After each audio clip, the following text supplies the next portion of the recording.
નમસ્કાર. ચાલો આજે એક એવા વ્યક્તિત્વની વાત કરીએ જેમનું જીવન કોઈ એક પ્રવાહમાં નહીં પણ જાણે ત્રણ મહાનદીઓના સંગમથી બન્યું હોય. આજે આપણે એ જ અનોખા સંગમની ગાથાને નજીકથી જાણવાના છીએ. સવાલ સાંભળીને એમ જ થાય કે આ કેવી રીતે શક્ય બને. મતલબ એક નવલકથાકાર, એક કેળવણીકાર અને પાછા એક સ્વાતંત્ર્ય સેનાની. એક જ વ્યક્તિમાં આ બધું થોડું અશક્ય જેવું લાગે નહીં? પણ હા, આ જવાબ શક્ય બન્યો હતો એક જ વ્યક્તિમાં. અને એ વ્યક્તિ એટલે મનુભાઈ પંચોળી, જેમને આપણે સૌ એમના અત્યંત પ્રિય ઉપનામ દર્શકથી ઓળખીએ છીએ. ખરેખર એમના જીવનને સમજવા માટે ત્રિવેણી સંગમથી સારો કોઈ શબ્દ જ નથી. જેમ ત્રણ નદીઓ ભેગી મળીને એક વિશાળ અને પવિત્ર પ્રવાહ બનાવે, બસ એ જ રીતે સાહિત્ય, શિક્ષણ અને રાષ્ટ્રસેવા, આ ત્રણેય ધારાઓએ મળીને એમના વિરાટ વ્યક્તિત્વનું નિર્માણ કર્યું હતું. તો આપણી આજની સફરમાં આપણે એમના જીવનના આ અલગ અલગ પાસાઓને સમજીશું. પહેલાં એમના બહુમુખી વ્યક્તિત્વનો પરિચય મેળવીશું, પછી જોઈશું એમની સ્વાતંત્ર્ય સેનાની તરીકેની સફર, કેળવણીના ક્ષેત્રમાં એમનું ઋષિતુલ્ય યોગદાન અને સાહિત્ય જગતમાં એમની સિદ્ધિઓ, અને છેલ્લે વાત કરીશું એમના અમર વારસાની. તો ચાલો શરૂઆત કરીએ. સૌથી પહેલાં એ જાણવું જરૂરી છે કે એમના વ્યક્તિત્વનો પાયો ક્યાં અને કેવી રીતે નંખાયો. વાત છે 1914ની, જ્યારે પંચાસિયા ગામમાં મનુભાઈનો જન્મ થયો. નાનપણથી જ એમના પર ગાંધીજીના વિચારોનો ઊંડો પ્રભાવ પડ્યો. એટલો બધો કે એમણે શાળાનું ઔપચારિક શિક્ષણ છોડી દીધું અને આઝાદીની લડતને જ પોતાની સાચી પાઠશાળા બનાવી દીધી. પણ ભણતર ક્યાં અટક્યું હતું? એમની સ્વશિક્ષણની યાત્રા તો ત્યાંથી જ શરૂ થઈ. અને આ જ સફર એમને લઈ ગઈ જેલની કોટડીઓ સુધી.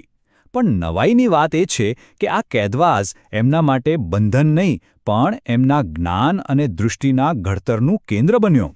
જુઓ, તેઓ કોઈ સામાન્ય કાર્યકર્તા નહોતા, પણ એકદમ સમર્પિત સ્વાતંત્ર્ય સેનાની હતા. પછી એ 1930 અને 32ની સવિનય કાનૂન ભંગની ચળવળ હોય કે 1942નું હિન્દ છોડો આંદોલન, તેઓ હંમેશા આગળ રહ્યા. અને આને કારણે જેલ તો જાણે એમનું બીજું ઘર બની ગયું હતું. પણ આ જેલવાસને તેમણે સજા નહીં પણ સાધના બનાવી દીધી. તેમણે જેલને જ પોતાની યુનિવર્સિટી બનાવી દીધી અને ત્યાં બેસીને તેમણે વિશ્વના ઇતિહાસ અને સંસ્કૃતિનો જે ઊંડો અભ્યાસ કર્યો ને, એ જ જ્ઞાન પછીથી આપણને સોક્રેટિસ અને કુરુક્ષેત્ર જેવી એમની મહાન કૃતિઓમાં જોવા મળ્યું. હવે વાત કરીએ એમના જીવનના બીજા અત્યંત મહત્વપૂર્ણ પ્રવાહની, શિક્ષણની. તેઓ દૃઢપણે માનતા હતા કે દેશની સાચી આઝાદી તો કેળવણીના પાયા પર જ ચણાઈ શકે છે. શિક્ષણ વિશે એમનો દૃષ્ટિકોણ કેટલો સ્પષ્ટ અને સુંદર હતો એ આ એક જ વાક્યમાં સમાઈ જાય છે. એમના માટે શિક્ષક કોઈ હુકમ કરનારો અધિકારી નહોતો, પણ એક માળી હતો જે બાળકરૂપી છોડને જ્ઞાન, સંસ્કાર અને પ્રેમથી સિંચીને મોટો કરે. અને એમના વિચારો માત્ર કાગળ પર નહોતા, એમણે એને ધરતી પર ઉતાર્યા. નાનાભાઈ ભટ્ટ જેવા મહાન કેળવણીકાર સાથે મળીને 1953માં સણોસરામાં લોકભારતી ગ્રામ વિદ્યાપીઠનો પાયો નાખ્યો. અને આ કોઈ સામાન્ય કોલેજ નહોતી, એ એક પ્રયોગશાળા હતી જ્યાં પુસ્તકીયું જ્ઞાન, શ્રમ અને જીવન મૂલ્યોનો અદ્ભુત સમન્વય થતો હતો. તો સ્વાતંત્ર્ય સેનાની અને કેળવણીકાર, આ બે પ્રવાહો તો આપણે જોયા. હવે વારો છે એમના જીવનની ત્રીજી અને એટલી જ શક્તિશાળી ધારાનો, અને એ છે દર્શક તરીકેની એમની સાહિત્યક સફર. એમની કલમની તાકાતનો સૌથી મોટો પુરાવો એટલે ઝેર તો પીધા છે જાણી જાણી. આ માત્ર એક નવલકથા નથી, પણ માનવીય સંવેદનાઓ અને સંઘર્ષોનો દસ્તાવેજ છે. સત્યકામ અને રોહિણી જેવા અમર પાત્રો દ્વારા એમણે યુદ્ધ અને શાંતિ વચ્ચેની જે શાશ્વત લડાઈ આલેખી છે, એ આજે પણ એટલી જ પ્રસ્તુત છે. ત્યાર પછી એમની બીજી એક માસ્ટરપીસ કૃતિ, સોક્રેટિસ. ગ્રીક ફિલોસોફરના જીવન પર આધારિત આ નવલકથા દ્વારા એમણે લોકશાહી અને સત્યના સિદ્ધાંતોને ખૂબ જ ઊંડાણપૂર્વક છણ્યા છે. આ કૃતિની વૈચારિક ભવ્યતાને કારણે જ એમને 1991માં દેશનું સર્વોચ્ચ સાહિત્યિક સન્માન સરસ્વતી સન્માન મળ્યું.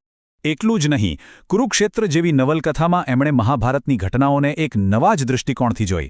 યુદ્ધ કેમ થાય છે અને અહિંસાનું શું મહત્વ છે, એવા મૂળભૂત સવાલો એમણે આ કૃતિ દ્વારા ઉઠાવ્યા. તો આ ત્રણેય પ્રવાહો જ્યારે એક સાથે મળ્યા ત્યારે જે વારસો તૈયાર થયો એ કેવો હતો? ચાલો હવે એના પર એક નજર કરીએ. એમનું યોગદાન માત્ર સંસ્થાઓ અને પુસ્તકો પૂરતું સીમિત ન રહ્યું. 1967થી 71 સુધી ગુજરાતના શિક્ષણ મંત્રી તરીકે એમણે શૈક્ષણિક નીતિઓને દિશા આપી. ગુજરાત સાહિત્ય પરિષદના પ્રમુખ તરીકે એમણે સાહિત્ય જગતનું નેતૃત્વ કર્યું અને રણજીતરામ સુવર્ણચંદ્રકથી માંડીને પદ્મભૂષણ અને સરસ્વતી સન્માન જેવા પુરસ્કારો તો એમના રાષ્ટ્રીય કદના યોગદાનની સાક્ષી પૂરે છે. ખરેખર દર્શક ઉપનામ એમને એમ જ નથી મળ્યું. તેઓ સાચા અર્થમાં એક દ્રષ્ટા હતા. એક એવી વ્યક્તિ જેણે ભૂતકાળના જ્ઞાનને વર્તમાનની જરૂરિયાતો સાથે અને ભવિષ્યની દ્રષ્ટિ સાથે જોડ્યું. લોકભારતી જેવી સંસ્થાઓ અને એમનું અમર સાહિત્ય એ જ એમના અમર વારસાનો પુરાવો છે. અને અંતે એક સવાલ જે આપણે સૌએ પોતાની જાતને પૂછવાનો છે. આજના આટલા જટિલ અને ઝડપી સમયમાં દર્શકના જીવનના આ 3 પ્રવાહો સેવા, શિક્ષણ અને સાહિત્યમાંથી આપણે આપણા જીવન માટે શું બોધપાઠ લઈ શકીએ? વિચારવા જેવો પ્રશ્ન છે, ખરું ને?